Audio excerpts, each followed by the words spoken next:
Anne Baxter was born on May 7, 1923, in a small town called Michigan City, Indiana. She grew up surrounded by art and creativity because her grandfather was the famous architect Frank Lloyd Wright. His influence helped her love and appreciate art, and taught her the hard work needed to make it in the entertainment world. Even as a little kid, Anne loved performing, and by the time she was a teenager, she was already dreaming of becoming an actress. Anne's early years showed just how determined she was, which made her stand out from others. When her family moved to New York City, she went to acting school at the Theatre Guild School of Acting. There, she learned everything about acting on stage, voice training, and how tough the performance world could be. At only 13 years old, she performed on Broadway for the first time, and everyone could see she had a natural charm that audiences loved right away. These early experiences built the foundation for what would become one of Hollywood's most respected and long-lasting careers. She started making movies in the early 1940s when Anne signed a deal with 20th Century Fox.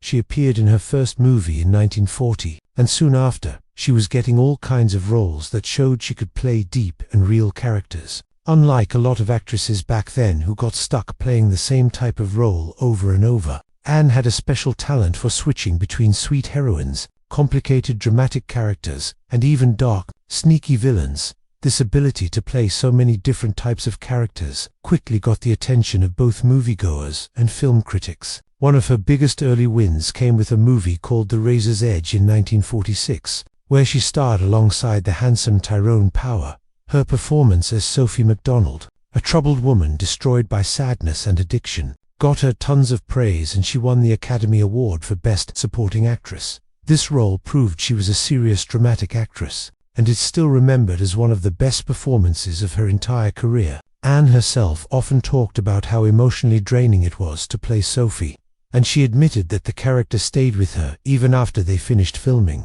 Anne Baxter's list of movies is packed with classic roles that show both how versatile she was and how brave she was as an actress. She starred in All About Eve in 1950, which is considered one of the greatest movies ever made. In it, she played the ambitious and scheming Eve Harrington opposite the legendary Bette Davis. The movie explored ambition, backstabbing, and the cutthroat nature of show business, and it gave Anne one of her most famous roles. Her performance got her nominated for an Academy Award for Best Actress, and her portrayal of Eve is still talked about today as a major moment in movie history. People still point to it as one of the best examples of a manipulative but fascinating character ever put on screen. Throughout the 1950s and 1960s, Anne kept showing off her acting skills in all sorts of different projects. She appeared in The Ten Commandments in 1956 as Nephthys, the Egyptian queen who was in love with Moses. This role let her show she could bring royal power and passionate emotion to the big screen. The movie became a huge box office hit and a timeless classic, which made Anne's position as one of Hollywood's top actresses even stronger. She also did stage plays and television shows, always pushing herself as a performer instead of just doing safe, predictable roles. Later in her career, she did a lot of important television work, like her role in the popular TV series Hotel during the 1980s. On that show, she brought warmth and class to a whole new generation of viewers. Anne's work on television proved she could adapt to anything, and that people still loved watching her, showing that her talent worked great across different types of entertainment. Anne Baxter's personal life, just like her amazing Hollywood career, was full of passion, complicated relationships, and a constant search for true love and companionship. Her first marriage was to an actor named John Hodiak. She married him in 1946, right when her own acting career was really taking off with movies like The Razor's Edge. Hodiak was also a well-respected actor who was known for playing tough, regular guy characters in films like Lifeboat in 1944 and Battleground in 1949. The two of them were often called a glamorous Hollywood couple, and people admired them for their good looks and their shared love of making movies. While they were married, they had a daughter named Katrina Hodiak in 1951, and she became the biggest joy in Anne's life. But the stress of both of them having demanding careers, combined with all the pressures that came with living the Hollywood lifestyle, slowly wore down their relationship. In 1953, after being married for 7 years, the couple got divorced. Even though they split up, Anne later spoke respectfully about Hodiak as both an actor and as a father to their daughter. Sadly, just a few years after they separated, John Hodiak suddenly died from a heart attack in 1955 when he was only 41 years old. This shocking event left Anne deeply upset and shaken. Anne Baxter's second marriage took her really far away from the glitzy world of Hollywood. In 1960, she married a man named Randolph Galt, who was a cattle rancher living a tough, adventurous life in the Australian outback and later in New Mexico. With Galt, Anne started a completely different kind of life that was nothing like the glamour and fakeness of show business. She threw herself into ranch life completely, raising cattle, riding horses, and dealing with all the hard work that comes with living in the country. Together they had 2 daughters, Melissa and Majanal, and Anne dedicated herself to being a mom. She found a sense of happiness and fulfillment in family life that Hollywood hadn't always given her. But even though the marriage seemed like a great escape at first and gave her stability, the huge differences between their 2 worlds, her being a famous actress and him being a rugged rancher, eventually became too hard to overcome.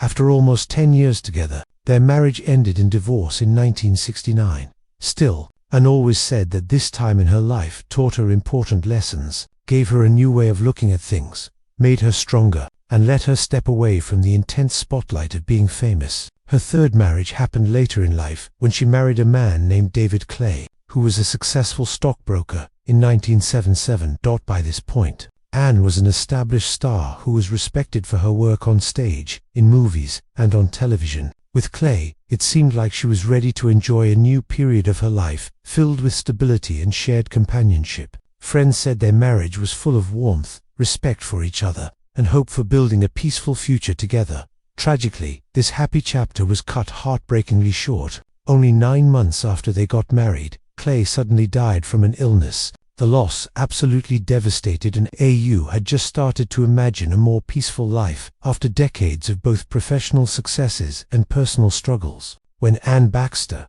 the famous actress best known for her roles in All About Eve and The 10 Commandments, decided to write her memoirs, she didn't hold back from being completely honest. In those pages, she didn't just write about her career and her family life. She also shared some surprisingly personal thoughts about the people she had met in Hollywood and beyond. Some of the most interesting revelations were her vivid memories of Yul Brynner, her co-star in Cecil B. DeMille's epic 1956 film, The 10 Commandments.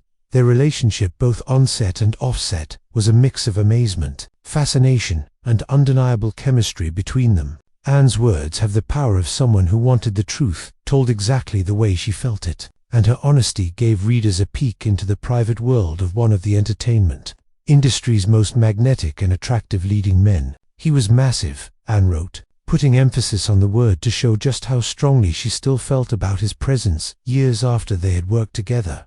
The word, massive, in her memory wasn't just about Yul Brynner's physical body, even though his lean, muscular frame and commanding way of standing definitely made him seem larger than life. It was about his whole essence, the size of his personality, his ego, his voice, and his spirit. Anne described him as a man who could take over a room just by walking into it. His bald head, which was an unusual choice in the 1950s, when leading men were supposed to have thick, full hair, only added to his powerful presence. He carried himself like a pharaoh even when the cameras weren't rolling, she remembered, and added that director Demily couldn't have picked anyone better to play Ramses too. On set, Yul Brynner's energy was non-stop and intense. Anne remembered how he never seemed to lose his focus or concentration. He stood straighter than anyone, walked with a purposeful rhythm, and made you feel like you were in the presence of royalty. She admitted, while other actors would sometimes break character or relax between takes, Brynner stayed upright and tense,